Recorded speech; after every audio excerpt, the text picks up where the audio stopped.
बैठना है, बैठ के क्या होगा?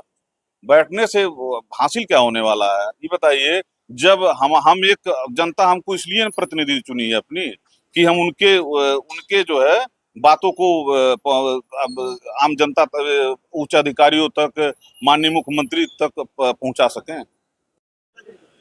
जैसा कि आप देख रहे हैं कि भ्रष्टाचार के मामले पर जो सरकार है उसका एक ही पॉलिसी रही है, जीरो टॉलरेंस। लेकिन ये जीरो टॉलरेंस खुद उत्तर प्रदेश का जो सीएम सिटी कहा जाने वाला गोरखपुर है, वहां इसकी धज्जियां उड़ाई जा रही हैं। आप देख सकते हैं कि पीपीगंज क्षेत्र से ये लोग आए हुए हैं। ये आज यहाँ डीएम गोरखपुर को कुछ ज्ञापन देने आए थे, तो आइए हम लोग इन्हीं से जानते हैं। क्या बताइएगा? ये सबसे पहले तो मैं अपना परिचय बता दूं। मैं राजेश सुखराजो मदेसिया, प्रतिनिधि सदस्य जिला योजना समिति गोरखपुर, प्रतिनिधि सभासद नगर पंचायत पीपीगंज।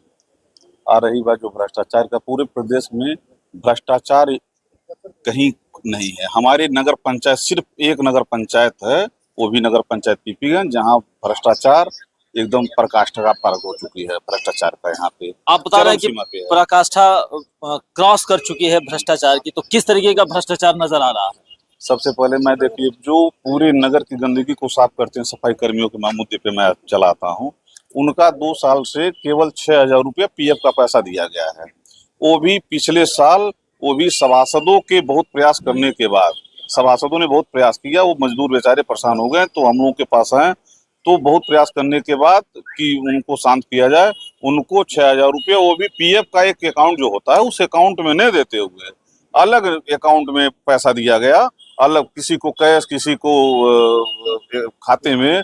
और ये जो है 2 साल में मात्र 6,000 के अधिकार केवल वो मालिक हैं 2 सालों में। तो आखिर जो जिम्मेदार हैं इन सफाई कर्मियों को वहां जाना चाहिए था, ये बात कहनी चाहिए थी, करनी चाहिए थी कि आखिर सफाई कर्मी अपनी बात जब भी उठाने का प्रयत्न करते हैं तो उनके बातों को, उनके, हमारे माननीय चेयरमैन साहब के जो भाड़े के टट्टू हैं, उनके इशारे पे जो है उनकी बातों को दबा दिया जाता है।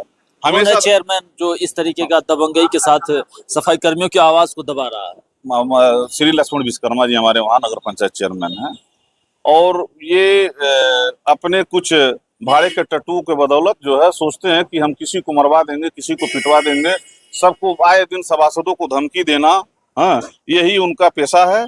और क्या कहा जाए अब उनके बारे में, कि अब तो पूरा प्रदेश ही लगभग हमको लगता है जान गया होगा उनके। अन्य क्या भ्रष्टाचार? आपने कहा बड़ी सीरीज लंबी चौड़ी है, तो कुछ और 2-4 गिनाए ताकि हमारे दर्शक और सरकार के जो नुमाइंदे बैठे हैं वो देख और समझ सके। बिल्कुल बिल्कुल।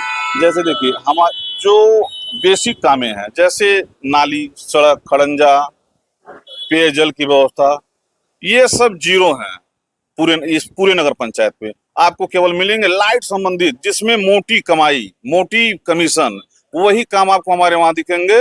बाकी ये सब काम जो है ये एकदम जीरो स्तर पे है, जान लीजिए। क्या मांग कर रहे हैं आपसे?